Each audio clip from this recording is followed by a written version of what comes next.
परिवार के दो सदस्य हैं, जो अहंकार है और आत्मविश्वास है।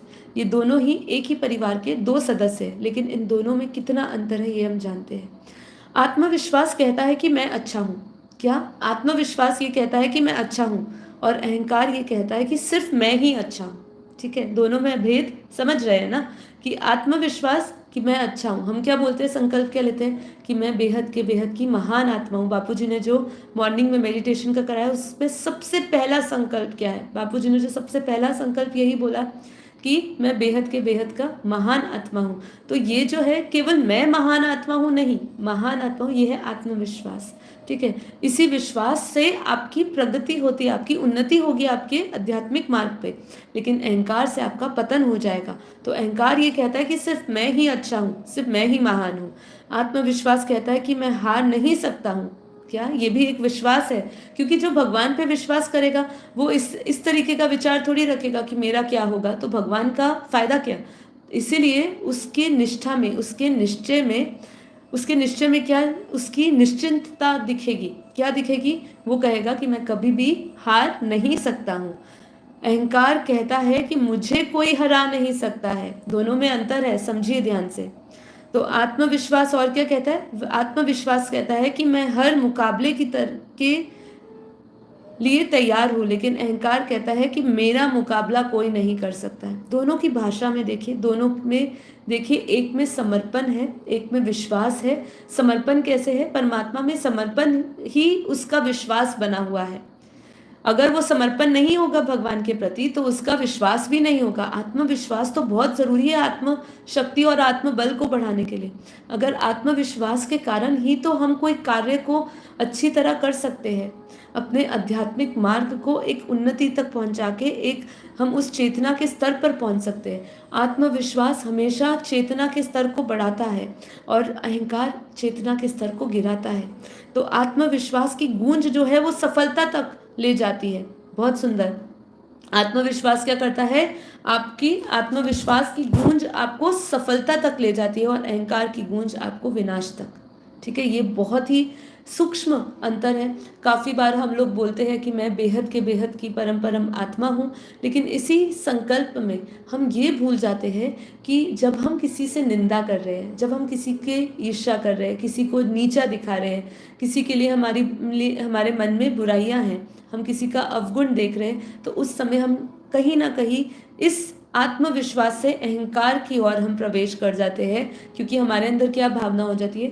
सामने वाली आत्मा तो हीन है, सामने वाली आत्मा तो लो कैटेगरी की है। इसलिए हम इस नशे में रहते हैं। हमें नशे में जरूर रहना है कि हम बेहद की विश्व कल्याणकारी आत्मा है, लेकिन जो भी इस बेहद के कार्य से जुड़ रही है, बाप के लक्ष्य से जुड़ रही है, वो सभी बेहद की आत्माएं हैं। और जब सभी बेहद की आत्माएं हैं, तो आपका एक एक आत्माओं से मन मुटाव क्यों, ग्रुपिज्म क्यों, एक बेहद का अमर परिवार क्यों नहीं? ये सब चीजें आपको समझनी है। ये सूक्ष्म में आपका पतन का कारण बन सकता है। देखिए, ये बहुत ही पतली सी लाइन है दोनों के बीच में। पता भी नहीं चलेगा आपको कि मैं अहंकार की भाषा बोल रहा हूँ या मुझ में आत्मविश्वास है परमात्मा के प्रति, परमात्मा का समर्पण है मुझे, और उसकी हर एक चीज में समर्पण ढूंढना है। फिर समझ रहे हैं ना कि परमात्मा ने सभी को बेहद की परम परमात्मा का है, सभी को विश्व कल्याणकारी का ताज बनाया है।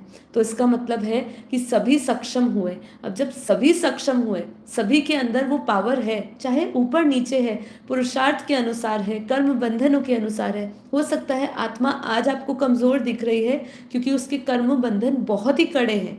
ठीक है, लेकिन जैसी उसकी लेयर्स वो हटेगी, कार्मिक लेयर्स हटेगी, कार्मिक कनेक्शंस को वो धीरे धीरे तोड़ेगा, जब वो प्यार और पावर लेगा परमात्मा से, तब धीरे धीरे उसके कार्मिक्स हटके जब उसकी आत्मा निखरेगी, जब उसके आत्मा का प्रकाश बाहर आएगा, तब वो हो सकता है जो व्यक्ति आज तक उसकी निंदा करता आया है या ये सोचता है कि मैं बेहद की महान आत्मा हूँ, ठीक है, और सामने वाली कुछ नहीं, तो उसका जब प्रकाश जागृत हो तो वो अनोखा हो। तो इसीलिए किसी को अंडर एस्टिमेट नहीं करिए, किसी को जज मत करिए। ठीक है, क्योंकि जो समय दिखाएगा वो हम नहीं जान सकते हैं। ठीक है, तो ये चीज हमें हमेशा समझनी है कि आत्मविश्वास क्या आपको और अहंकार में क्या अंतर है। थोड़ा सा और इसके विषय में जान लेते हैं। क्या कहता है? आत्मविश्वास मतलब सेल्फ कॉन्फिडेंस, और अहंकार में एक महत्वपूर्ण आध्यात्मिक अंतर आता है। आत्मविश्वास का स्वरूप क्या होता है? आत्मविश्वास का आधार है स्व स्वीकृति, मतलब अपने एक्सेप्टेंस। आप हमेशा हर चीज़ के लिए एक्सेप्टेंस रखते हो, एक्नॉलेज करते हो उस चीज़ को। ये है उसका आत्मविश्वास का स्वरूप। स्व स्वीकृति, आत्मसमर्पण और परम शांति की भावना। ये देखिए, ये मैंने कहीं पर सर्च किया था, ये मैंने परम शांति खुद नहीं लिखा है, स्वतः ही उसके अंदर परम शांति की भावना लिखी आई। तो जब आप आत्मविश्वास से भरे होते हो, आप समर्पण, आत्मसमर्पण होता है, स्व स्वीकृति होती है, तो आप में परम शांति की भावना होती है। वह आत्मज्ञान और अपनी क्षमताओं में विश्वास से आता है। तो ये जो आत्मविश्वास है वो आत्मज्ञान से आता है, और अहंकार जो है वो आपका विकृत, जो आपकी प्रवृत्ति है उसके कारण अहंकार बाहर आता है। इसके लक्षण क्या है? लक्षण यही है कि आत्मविश्वास में व्यक्ति अपने कार्य को निष्काम भाव से करता है। तो जब आप आत्मविश्वास में काम करें तो उसका स्वरूप तो समझ लिया, लेकिन उसके लक्षण क्या होंगे? आपका प्रत्येक कर्तव्य जो होगा वो निष्काम भाव से होगा, उसमें कोई दिखावा नहीं होगा, उसमें कोई प्रतिस्पर्धा नहीं होगी, या दूसरों को से श्रेष्ठ होने की चाह नहीं होगी। यहाँ पे हमारी जो चाह होती है दूसरों से श्रेष्ठ बनने की, कि मुझे अटेंशन मिले, ये जो होता है ना, मुझे सेंटर ऑफ अट्रैक्शन मिलना चाहिए, ये जो है ना, ये भाव भी उनमें नहीं होता है। और जो डाउन टू अर्थ होते हैं, बहुत ग्राउंडेड होते हैं ना, उनके अंदर ये भाव नहीं, उनको चाहिए नहीं कुछ। वो तो अपना नाम सिर्फ बाप की बुक्स में डालना चाहते हैं, दूसरों की बुक्स में नहीं आना चाहते हैं। चाहे वो परिवार पसंद होंगे, इसका मतलब ये नहीं कि वो परिवार को पसंद नहीं होंगे, बेहद के परिवार में उनका प्यार नहीं होगा, सब कुछ होगा, लेकिन वो गुड बुक्स आती है ना, कि कौन किसकी गुड बुक्स में आना चाहते हैं? भगवान की गुड बुक्स में आते हैं। ठीक है, क्योंकि उनका भाव ही, और वो भी आने की चेष्टा नहीं करते, स्वतः ही उनका स्वभाव ही ऐसा होता है। उदाहरण के लिए एक डॉक्टर जो अपना काम निपुण से करता है और दूसरों की सेवा करने के लिए अपनी क्षमता पर विश्वास करता है, बिना किसी घमंड से हर व्यक्ति की सहायता करता है। ठीक है, ऐसे ही हम सब बेहद के रूहानी डॉक्टर्स, हम लोग कैसे सबकी दूसरों की सेवा करते हैं, और अपनी क्षमता, अपने जितना हमारे अंदर पावर है उतनी पावर से हम कोशिश करते हैं कि हम स्व परिवर्तन करें, घर का परिवर्तन करें, अपने सदस्यों का, परिवारजनों का परिवर्तन करें। इतना विश्वास रखते हुए करते हैं, लेकिन अपने आप को सिद्ध नहीं करना चाहते। हम घमंड से हर व्यक्ति की सहायता नहीं करते, वो घमंड नहीं होता है। दोनों में एक ये भी बहुत शब्द जो है नकारात्मक, अहंकार जो है वो घमंड से जोड़ता है। ठीक है, आत्मविश्वास जो है वो समर्पण से जोड़ता है। अहंकार क्या कहता है? अहंकार का स्वरूप क्या है? अहंकार का आधार है अज्ञानता। क्या है? अहंकार का आधार है अज्ञानता, व्यक्तिगत पहचान और बाहरी उपलब्धियों से आत्मसंतुष्टि चाहिए।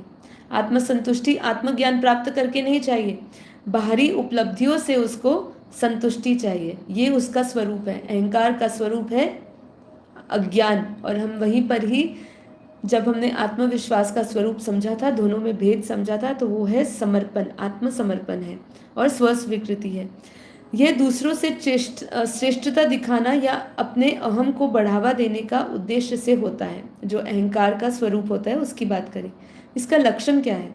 इसका लक्षण यही है कि अहंकारी व्यक्ति अपने कार्य को प्रदर्शन के लिए करता है। जो भी कार्य करता है उसको दिखा दिखा के करता है। आज सब चीज़ें, इवन आप भगवान की आज जो पूजा कर रहे हैं उसको भी दिखावा समझ लिए, उसमें भी आपका अहंकार आ जाता है कि मैं लोगों को दिखाऊं कि मैं कितना बड़ा हूँ, कितने पैसे वाला हूँ, या कितनी परमात्मा को उनके परमात्मा को खुश करने के लिए, या उनका हम भंडारा लगवाते हैं तो उस भंडारे में भी उनका अहंकार होता है कि लोग देखेंगे कि हमने कितनी अच्छी तरह भंडारा किया तो कितना लोग बातें करेंगे, हम चर्चा में आएंगे। तो यही लक्षण अहंकारी के भी होते हैं कि व्यक्ति अपने कार्य का प्रदर्शन करता है और स्वयं को दूसरों से अधिक समझता है, और दूसरों से प्रशंसा या सम्मान प्राप्त करने की इच्छा होती है। इसलिए कोई आपको अच्छा करे बुरा करे, कहने वाले बहुत आए, लेकिन अच्छा में फंसना नहीं है। अच्छे में फंस गए तो अहंकार पकड़ लेगा।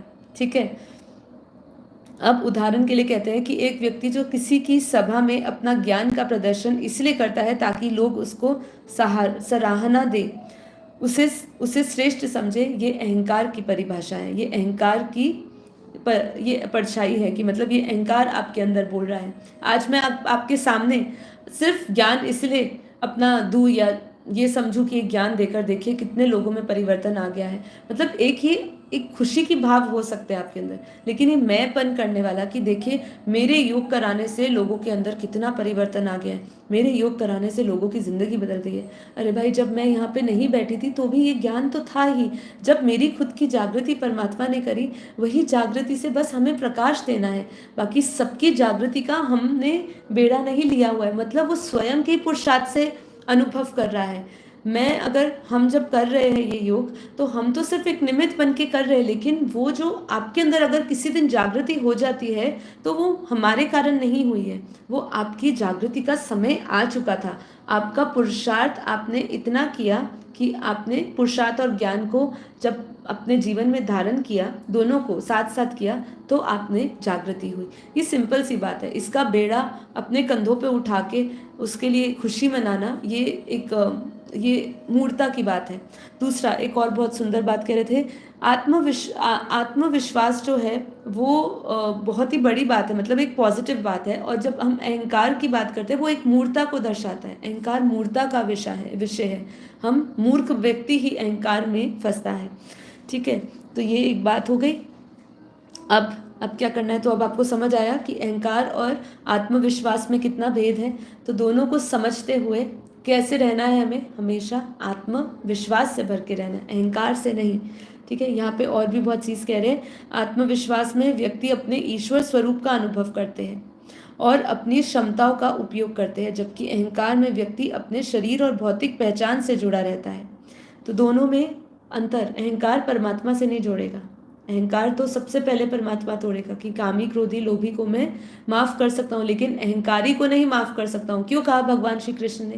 क्योंकि अहंकार इतना बड़ा विकार है, ये इतना बड़ा विकार है कि ये आपका अंदर काम क्रोध लोभ मोह सभी चीज़ों को पैदा कर देता है। मतलब खाली अहंकार होने की ज़रूरत है आपके अंदर। अहंकार का इतना सा भी अंश है तो आप कामी भी होगे, क्रोधी भी होगे, लोभी भी होगे। ठीक है, तो ये सभी तो बाय प्रोडक्ट्स हो जाएंगे। तो इसलिए अहंकार हमेशा ध्यान रहे कि मैं निमित्त मात्र अपने आप को समझूं। और ये सिर्फ समझना नहीं है, सिर्फ ऊपरी ऊपरी नहीं, इसी भाव के साथ आपको प्रत्येक कर्म करना होगा। नहीं तो ना आपको पुरुषार्थ में मदद मिलेगी, ना आपको पावर मिलेगी। और आप किसी को अपना ज्ञान सुनाओगे, जो दादाजी ने हमें ज्ञान दिया है, वही ज्ञान जब आप किसी को देने की चेष्टा करेंगे तो उसका प्रभाव नहीं पड़ेगा सामने वाली आत्मा पे। सामने वाली आत्मा पे तभी प्रभाव पड़ेगा जब आप उसको अहंकार रहित होकर समर्पण कि ये बाप का ज्ञान है, मुझे बाप का ज्ञान सभी को देना है। क्योंकि जिस तरीके से मैं बेहद की दुनिया में जन्म मरण के चक्र से छूट के ऊपर की ओर जाऊंगी, वैसे ही सभी लोग भी अपने अपने लोकों में, अपनी अपनी दुनिया में जा सके और मुक्ति या जीवन मुक्ति को प्राप्त कर सके। आप केवल इसी कल्याण भाव से लोगों का हित हो, इसलिए आप ये सब ज्ञान दे रहे हैं। ठीक है, तो ये सब चीज़ों को बहुत ध्यान से रखना है। ध्यान में आध्यात्मिकता में आत्मविश्वास सत्य और परम शांति की ओर ले जाता है। देखिए, ये भी मैंने सर्च करते समय परम शांति नहीं लिखा, स्वयं ही आया था। आध्यात्मिकता में आत्मविश्वास सत्य और परम शांति की ओर ले जाता है, जबकि अहंकार आपको भ्रम में डाल देता है और अशांति की ओर ले जाता है। अहंकारी व्यक्ति अशांत होगा। क्यों अशांत होगा? क्योंकि उसको जो चाहिए होगा लोगों से वो उसको नहीं मिलेगा, तो अशांति होगा ना। अब वो ज़बरदस्ती चाहता है कि मुझे मान शान मिले। अब लोगों को उसका मान शान देने वाली कोई बात लगती ही नहीं। अब वो उसको कोई मान शान नहीं मिलेगा तो उसको बेचैनी होगी ना, तो वो अशांति में रहेगा। तो वो अशांति में रहेगा तो अशांति फैलाएगा। सिंपल सी बात है।